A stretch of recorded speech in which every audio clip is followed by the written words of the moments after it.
What's up? It's your boy KC. How y'all doing? It's been a while. I had to take a little bit of a break off my videos because I was just dealing with so much stuff. So I had to take time away for a sec. But I'm back in full force and I have another review for you guys. And this one is from Ric Flair's podcast. Ric Flair has a podcast. And I didn't even know about it. What the hell is going on in this world, man? It makes perfect sense. A guy that's one of the best talkers in the business has his own show where he does nothing but talk. This has got to be heaven. And he had an interview with Chris Jericho. And I enjoyed every second of it because he talked about so many things that I want to get into, and I hope you guys enjoy this review. He had a lot to say about WCW in this interview. He said that WCW was filled with a lot of assholes because of the environment. A lot of those guys changed after going to WWE. He also said, I felt I was never going to reach a certain level because all the top guys were already cemented in, meaning Hogan, Savage, Hall, Nash, Sting, Luger, and even Flair to a certain point before Hogan ruined his career. He also had a lot to say about Goldberg. If you guys think back to WCW then, Chris Jericho had a feud with Goldberg that Goldberg wasn't a part of because he wasn't paying attention to Jericho. That was the hook to this feud. Chris Jericho kept challenging him and Goldberg's like, fuck you. And that would just be another loss. Like he would have Goldberg counted out knowing that Goldberg wasn't even in the building. So it built up and Jericho was like, Chris Jericho 4, Goldberg 0. And it was awesome. He said if I wasn't going to be a part of the title picture, then I would work with what I was given. And he really put a lot into that angle. He said that he wanted Goldberg to squash him at a pay-per-view. And that's what his plan was going to be. But Eric Bischoff had different plans to that. He wanted him to squash Jericho on Nitro under a minute. And Chris Jericho refused, even saying that he learned something from Chris Benoit, and that was to go and hide in the rafters to get away from those guys, and hopefully they would forget about it. Chris Jericho talked about being called into the office and being chewed out by Eric Bischoff and Hulk Hogan. Surprise, surprise. He finally got them to agree to the Goldberg feud, and when the pay-per-view came, Goldberg didn't show up. He went hunting instead. I'm like, what the fuck, Goldberg, man? I'm like, what the hell was that? He also talked about something that I never knew, and I'm not even sure that you guys knew about it either. He said that in '96, he was called to Vince McMahon's house for a secret meeting.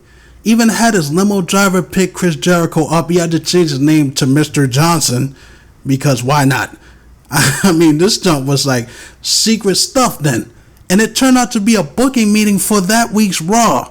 What the hell is Chris Jericho, a WCW guy, doing at a booking meeting for Raw for WWF? That's what I'm trying to figure out. And he was trying to figure out the same thing. He's like, why am I here?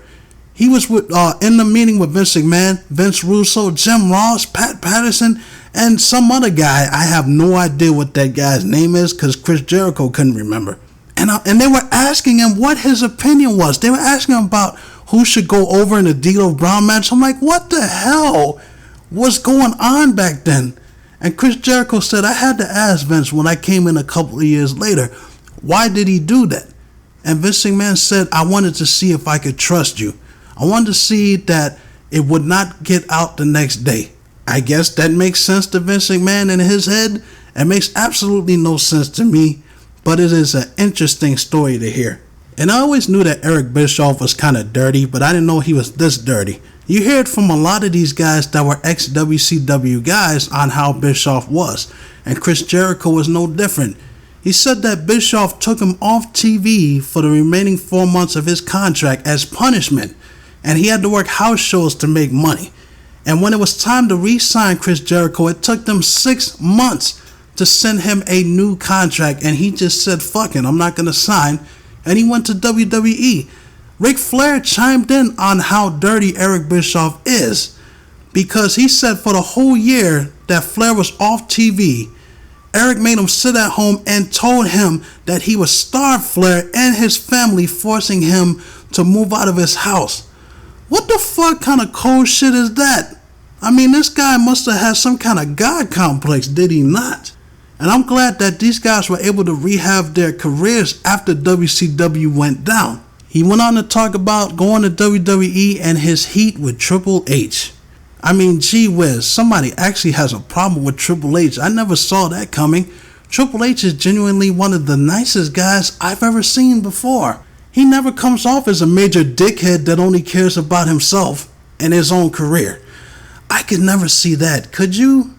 I hear all these stories from people talking about how Triple H somehow tried to interfere with their careers.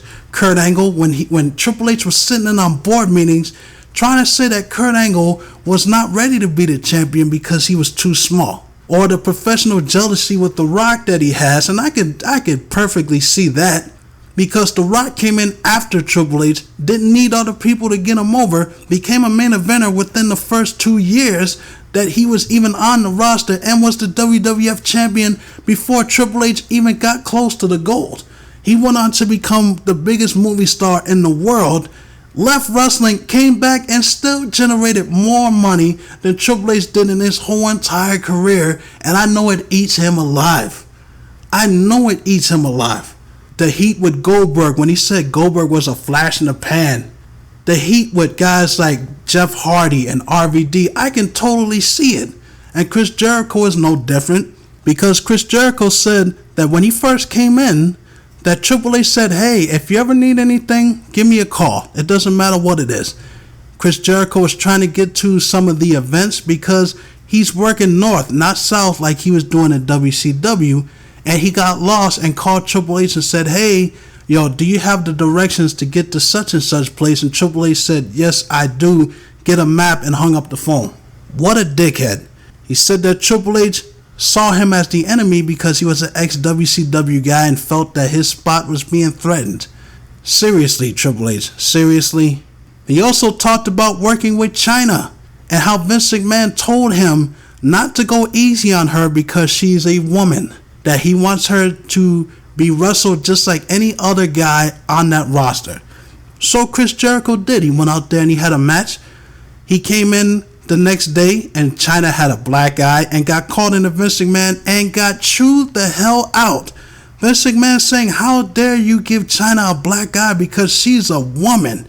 And he told Chris Jericho that he was as green as grass and your contract isn't worth the paper it's printed on.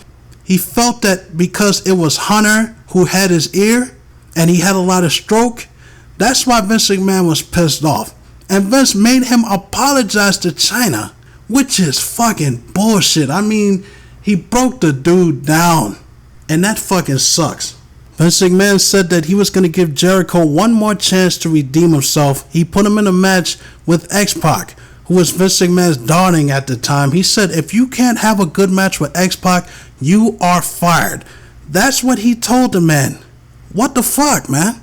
And Flair says that he's never had a problem with Waltman ever. Even said that he's one of the best workers that he's ever seen. That's one hell of a compliment coming from Ric Flair, who is a legend in the business.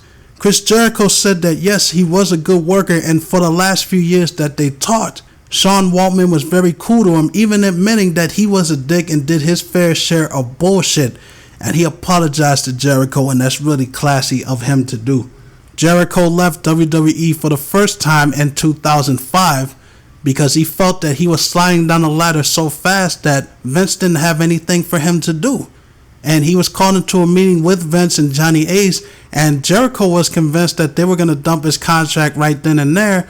So before they could do that, he said, before you do that, I'm letting you know that I'm leaving and nothing's going to change my mind. And he left for those 2.5 years, came back in 2008 and was doing the Nick Bockwinkel type persona, which he went on to have a awesome feud with Shawn Michaels, in which Jericho accidentally punched his wife in the face by accident. They had an 8-month feud. And even Jericho said, who does that anymore?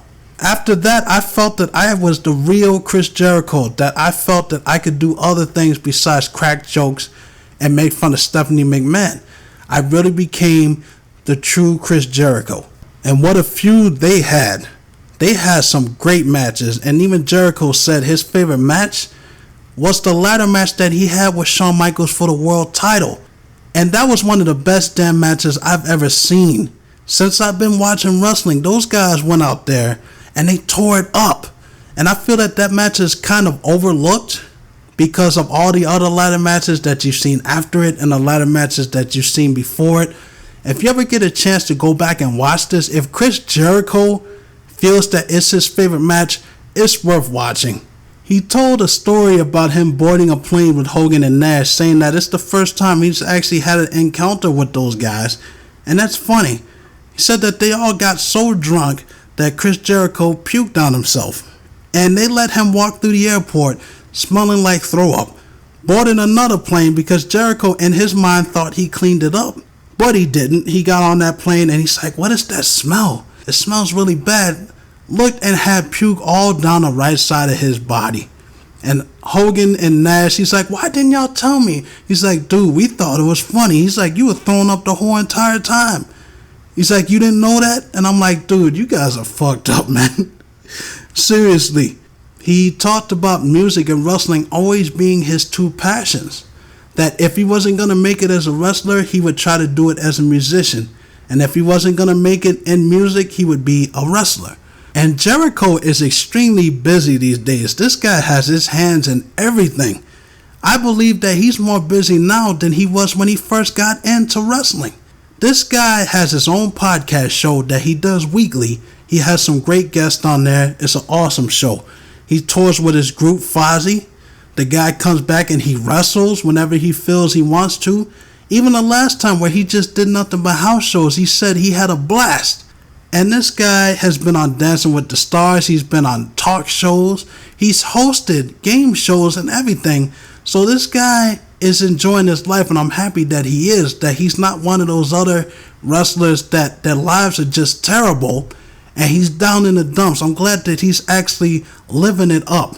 And he went on a joke with Ric Flair about podcasting. He said, see, I told you, dude, you needed to get into podcasting because Austin makes a lot of money, which I'm sure he does, because Austin was doing it a lot longer than they were. And who would have thought that Stone Cold Steve Austin, a guy who doesn't like anybody, that was his gimmick, cursed out everybody, stunned everybody, beat the hell out of everybody, has probably one of the best podcasts ever made. And it's like, yo, I remember hearing about that. Listen to Steve Austin's podcast, and I'm like, Steve Austin has one? I got to hear this, and the guy is great at getting everything that people want to know out of people. I never miss his show. And Flair has 190,000 downloads for his podcast. My mouth dropped when I heard that. I'm like, damn, he has that many listeners. I mean, he's far behind Jericho and Austin, but he's going to make his way up. He calls it the Woo Nation, which is fucking awesome. I would have never thought of a name like that. But it seems like every retired wrestler or announcer has their own podcast. Taz has one. Jim Ross has one. Goldberg has one. Austin, Jericho, Piper had one before he died. God rest his soul. Flair has one. I'm like, damn, this must be the new boom period for wrestling because all these guys have different styles, have different stories to tell. And that's it for this review. I really hope you guys enjoyed this as much as I enjoyed recording this and listening to the interview myself. It was a lot of fun listening to Jericho and his stories. You guys can check out the rest of my content on my channel, KC the Most, where I have a lot of topic videos, top 10 videos, my weekly podcasts, and Let's Plays, which I will be getting up more of those once I get the proper equipment. You can also check out my Facebook page by the same name, KC the Most, my Twitter handle @MostKC, where you guys can let me know what you think about my videos. Like, comment, and subscribe. This is your boy KC. I'll check you out later. Peace.